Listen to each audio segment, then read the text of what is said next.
This is Luai Ahmed, somebody who I know personally, from Yemen, speaking to the United Nations. Luai is an activist. He was on his way to being what he calls the next Houthi rebel. And you have to listen to what he says to the UN. Stick around till the end. We have to unpack this whole thing. I asked the UN, the Arab League, and everyone who has been raising the Palestinian flag since October 7, where is the flag of Yemen? In my country, 500,000 people have died in the last 10 years.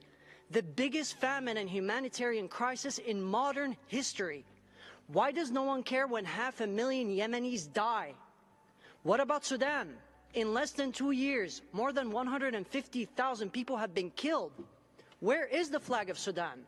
What about Syria? 500,000 Syrians have been killed. Where is the Syrian flag? High Commissioner, why is it that when Arabs kill millions of Arabs, no one bats an eye? Where is the outrage and where are the protests? Why don't you mention the Houthis in Yemen who have spent millions of dollars firing missiles at Israel instead of feeding my starving people? May I ask why your report mentions Israel 188 times, yet fails to mention the Islamic regime in Iran even once? How can you speak about the conflict while ignoring the party that has armed, trained, and funded terror proxies like Hamas, Hezbollah, and the Houthis who have been bombing Israel thousands of times? And why is Qatar sitting here as a member of the Human Rights Council when they host the Hamas terror leaders in luxury hotels?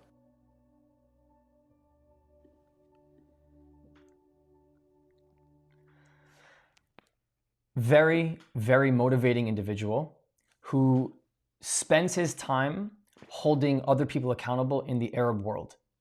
And I want to say something that a lot of the Arab nations and Arab leaders across the world are going to be very hard. It's going to be very hard for them to hear. The biggest threat to the Arab world is the Arab world. It's not the state of Israel and it's not Jewish people. The Syrian civil war, the Yemen civil war, massacres in Morocco, massacres in Iraq, massacres in Iran, massacres in Jordan, massacres in Egypt, massacres in Libya. The list goes on where they haven't even figured it out amongst themselves. But the only way for the world to wake up and understand that the real threat in the Middle East is Arab nations not being able to get along with other Arabs. Why is it that they spend so much time fighting with themselves, having conquests amongst themselves, starving their own people, literally leveraging the innocent children, the innocent women, the boys, the girls, as pawns on a chessboard in the midst of war? The Arab world has found the best way to combat a war on a global scale, to feed people across the ocean who don't understand the complexities of the Middle East, to make it seem like it's the Jewish people's fault, it's Israel's fault, it's the West's fault for funding the only democracy, well, we know as the only democracy, but what they see as the only threat posed inside of the Middle East.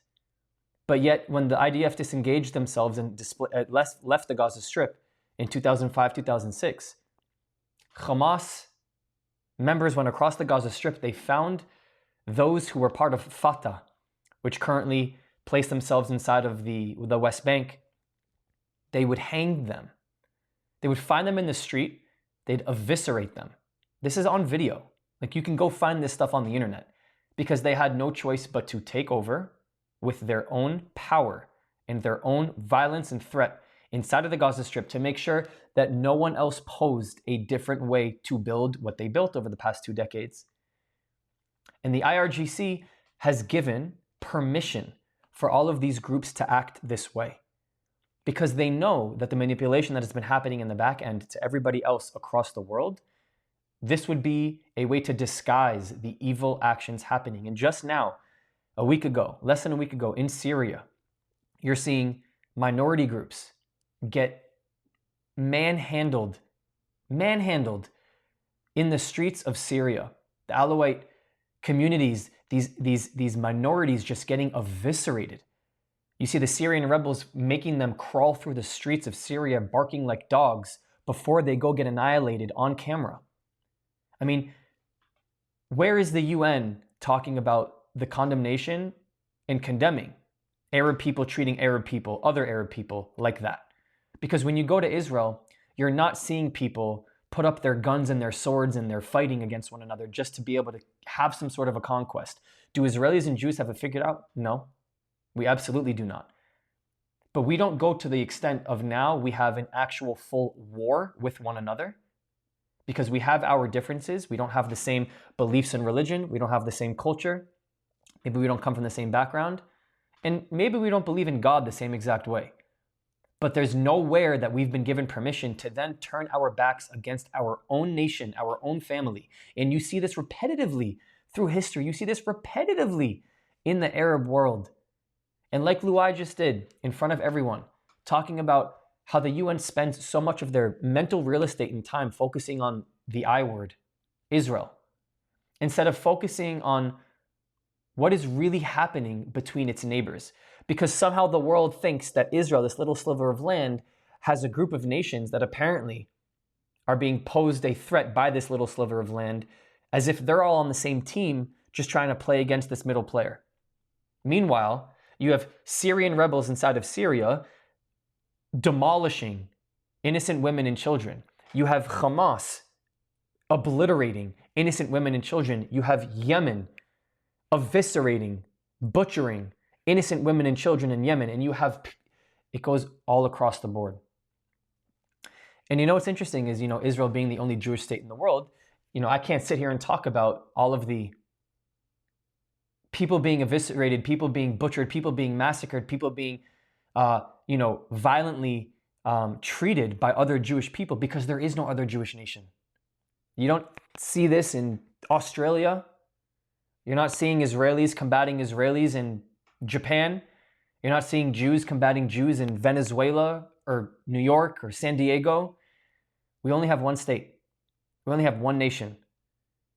And you look around and you see the conquest of Arab nations across the world, where they think that they're being ethnically cleansed when they ethnically cleanse themselves. That's the biggest threat. That's the biggest problem to the Arab world, is that they have their own issues internally, which they have somehow beautifully found a way to disguise, create an illusion as if it is this one little sliver of land's fault, which is the state of Israel. And so I know Luai personally, and I thank him for speaking up. I mean, he talked about his indoctrination process when he was a kid, that he was taught just to hate Jews, just to hate Israelis. And he was able to actually study abroad, if I remember correctly, and he was able to meet an Israeli for the first time, and he had this preconceived notion that he was going to be this evil, bad person, and he found out that he was just a regular guy. He didn't want anything to happen to Luai, where he thought that all Jews and all Israelis thought that they were supposed to just kill Arab people, because that's what he was taught. And then he saw the truth. He saw things for how it really is. And unfortunately, Luai's voice gets suppressed. Unfortunately, people like Luai get treated as traitors and treated as the inside Mossad agents that they're getting paid money to be able to talk about this stuff. Luai can't even go back to Yemen. He can't go back home. One day he dreams of going back home. He wants to be able to go back to where he's from. But his own people would do the same thing to him that they're doing to the innocent people in Yemen, that the Syrian rebels are doing to the people inside of Syria. That's what would happen to him. I wish that people in the United Nations, and I wish that these human rights groups would spend more time listening to the locals themselves, whether they're from Lebanon, whether they're from Syria, whether they're from Yemen, and listen to their word. Listen to what they have to say, because we're going to talk about compelling storytelling. Well, you have one right here in front of you. Please take a look at Luai's work. Thank you so much for all of your support, and I'll see you all next video.